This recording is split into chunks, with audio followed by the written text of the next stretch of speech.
Spiritual ఆస్పిరెంట్కి స్వాగతం, సుస్వాగతం.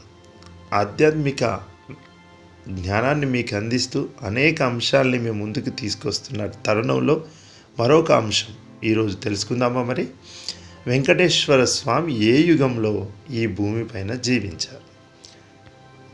శ్రీ వెంకటేశ్వరుడు తిరుమల కొండపై కేవలం కలియుగంలోనే కాదు, కృతాయుగం నుంచి ఉన్నాడు. ఆనంద నిలయ విమానం ప్రత్యక్షమవుతూ అదృశ్యమవుతూ ఉండేది.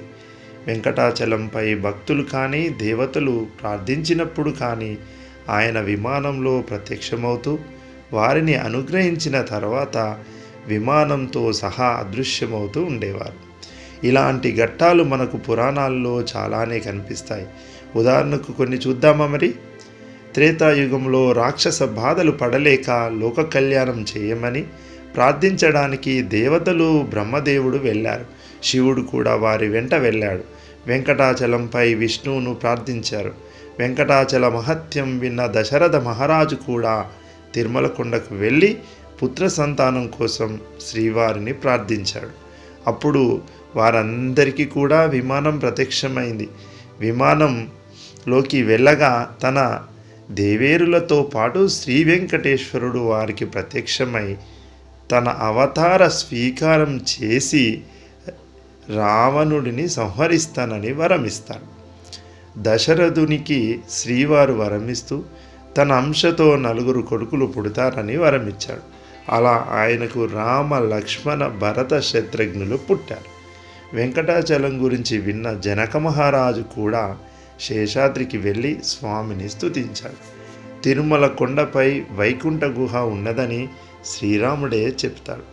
సీతమ్మ జాడను వెతుక్కుంటూ వెళ్తున్న వానరులు రామలక్ష్మణులు వెంకటాచల పర్వతానికి వెళ్ళారు. గుంపులు గుంపులుగా వానరులు కొండపై తిరుగుతుండగా కొందరు ఒక గుహలోకి వెళ్ళారు. అక్కడ వారు దివ్య పురుషుల్ని చూశారు. గుహలో లోపలికి వెళ్ళగా సింహాసనంపై అధిష్ఠించి ఉన్న లక్ష్మీ నారాయణులను చూశారు. కానీ వారు ఎవరన్న విషయం తెలియక బయటకు వస్తారు. మరికొంతమందికి ఈ విషయాన్ని చెప్పి అందరూ లోపలికి వెళ్తారు. అప్పుడు వారికి అక్కడ ఏమీ కనపడదు, ఎవ్వరూ ఉండరు. ఆశ్చర్యానికి లోనైన వారు రాముని వద్దకు వెళ్ళి జరిగిందంతా చెప్పారు.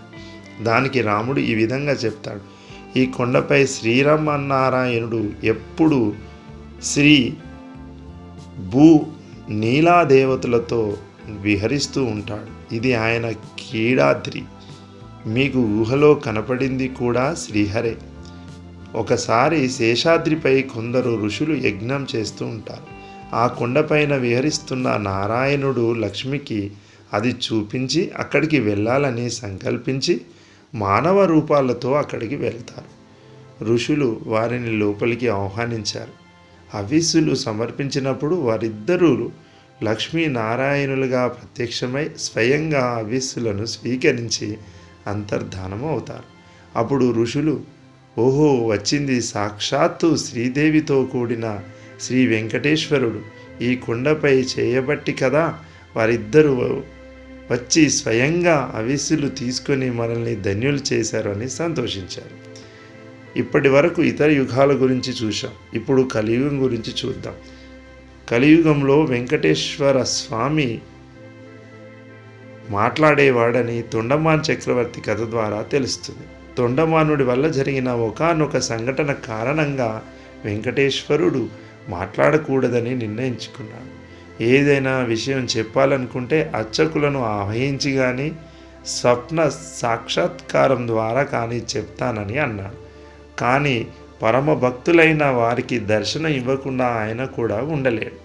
అందుకు వెంగమాంబ వంటి వారు ఉదాహరణలుగా చెప్పవచ్చు. ఇక చాలామంది ఆనంద నిలయంలో ఉన్నది కేవలం విగ్రహం అని భావిస్తారు. అది ఖచ్చితంగా తప్పు. అది విగ్రహం కాదు అని మన పురాణాల్లో స్పష్టంగా ఉంది. నకృతం దైవాంశంగచ్చ నకృతం విశ్వకర్మణ స్వేచ్ఛాయత క్రీడతే తత్ర ఇచ్ఛారూపం విరాజితం. ఆనంద నిలయంలో ఉన్న వెంకటేశ్వరుని మూలమూర్తి దేవతలు తయారు చేసింది కాదు, విశ్వకర్మ చేసినది కానే కాదు. తన సొంత ఇచ్ఛతో వెంకటేశ్వరుడు శిలారూపంలో దర్శనమిస్తున్నాడు. తేజస్సుతో కూడిన ఆయన రూపాన్ని అనేక పాపాలు చేసే కలియుగంలోని ప్రజలు చూడలేరు. అందుకని అందరికీ తన దర్శనం కలిగి వారు ధర్మ మార్గంలో నడిచి ఉద్ధరింపబడాలని ఆయన ఏ తపస్సు లేని మనకు దర్శనమిస్తున్నాడు. నేటికి ఆ కొండపై తన మహిమలను చాటుతున్నాడు. ఆయన వద్దన్న అధర్మ మార్గంలో నడుస్తున్న మన అందరికీ ఆయన దర్శనమిస్తూ మనం మారాలని ఓర్పుతో ఆ కొండపైన అలానే నిలబడి ఎదురు చూస్తూ ఉన్నాడు. ఆయన శిలారూపంతో ఉన్నాడంటే ఒకప్పుడు ఈ కొండ మీద ఉండి తరువాత శిలారూపంలో వెలిసి వైకుంఠానికి వెళ్ళాడు అని అర్థం కాదు. దీన్ని బట్టి ఆయన ప్రతి యుగంలోనూ ఈ భూమిపై ఉన్నాడు. కలియుగంలో శిలారూపంలో మనకి దర్శనమిస్తున్నాడు. ఆయన దర్శనం చేసుకునేప్పుడు అనంతమైన ఆనందాన్ని అనుగ్రహిస్తున్నాడు. అందుకే ఆయన విమానం పేరు ఆనంద నిలయ విమానం. ఆయనను ప్రత్యక్షంగా చూసే అంత తపస్సు మనకు ఉంటే ఖచ్చితంగా ప్రత్యక్షంగా కనిపిస్తాడు. అందుకు అన్నమయ్య, వెంగమాంబ, హతీరాం, ప్రసన్న వెంకటదాసు వంటి ఎందరో మహనీయుల జీవితం ఉదాహరణ. ఓం వెంకటేశాయ నమో నమః.